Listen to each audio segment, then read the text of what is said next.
Have systemic risk fears ever caused you to pause in your eagerness to buy equities? Back in 2008, 2009, why weren't you more aggressive back then? Yeah.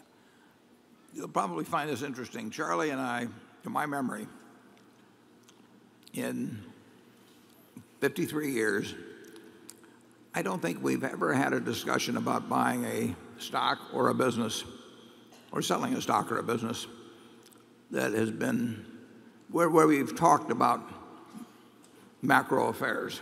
I mean, if we find a business that we think we understand and we like the price at which it's being offered, we buy it. And it doesn't make any difference what the headlines are. It doesn't make any difference what the Federal Reserve is doing. It doesn't make any difference what's going on in Europe. We buy it. There's always going to be good and bad news out there, and which gets emphasized the most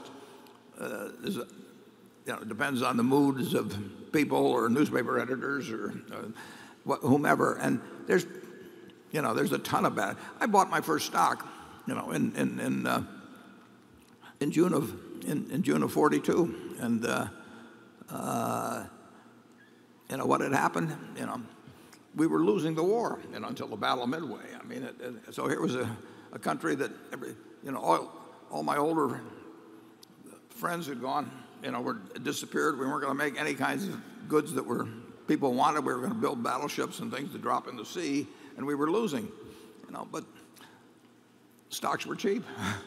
And I wrote that article in October of 2008 in the Times that I should have written a few months later, but in the end I said we've just had a financial panic and it's going to flow over into the economy, and you're going to read all kinds of bad news, but so what?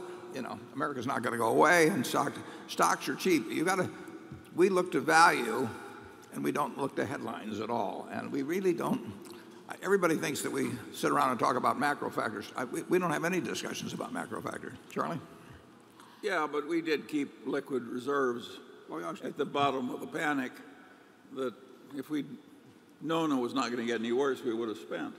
But because we didn't know that. Yeah, we know what we don't know, and we know we don't want to go broke. I mean, we start with that, and we know you can't go broke if you got a fair amount of liquid reserves around and you don't have any near-term debts and so on. So, our first rule is always to play tomorrow, no matter what happens. But if we've got that covered, and we can find things that are attractive, we buy it. Well, Charlie has a little company called the Daily Journal Company, and he sat there with a whole lot of cash, and when 2008 came along, he went out and bought a few stocks. He won't tell me the names of them, but and that was the time to use the money, not to sit on it. Was that the name of a stock, Charlie?